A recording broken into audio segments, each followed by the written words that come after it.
এটা ধরুন। স্যার আপনি ব্লেজার কেন খুলতেছেন? একটু পরে সব বুঝতে পারবেন। এনে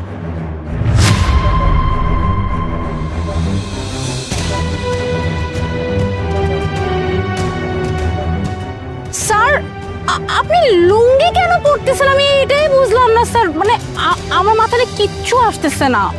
আমি তো আপনাকে বললাম যে সবকিছু বুঝতে পারবেন, চুপ থাকেন।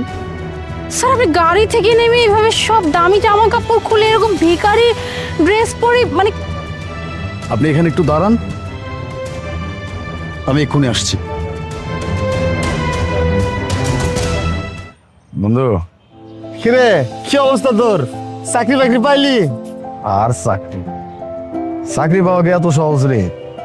কত জায়গায় চাকরির জন্য চেষ্টা করতেছি, কোনো চাকরি হইতেছে না।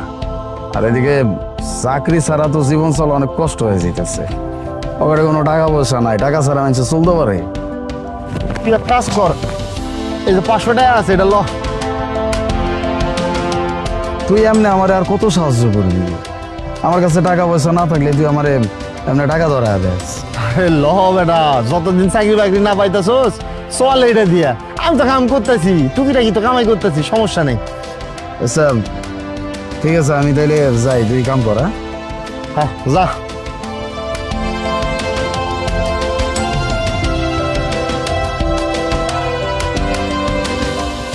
স্যার আমাকে একটু বলবেন প্লিজ, মানে আমি না কিছুই বুঝলাম না।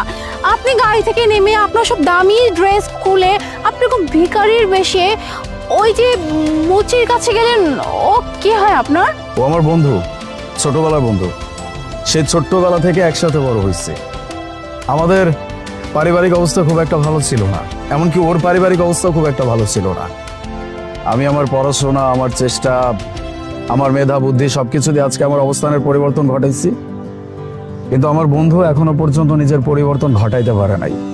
এই জন্য ওর সামনে আমি যখনই আসি না কেন, তখনই ওর সামনে সেই ছোট্টবেলার বন্ধু হয়েই যায়, যেন ও কখনো এটা না ভাবতে পারে যে আজকে আমার টাকা পয়সা হয়েছে, আজকে আমার অবস্থানের পরিবর্তন হয়েছে, এজন্য আমি কোনো প্রকার অহংকার দেখাচ্ছি, কোনো প্রকার বড়াই দেখাচ্ছি।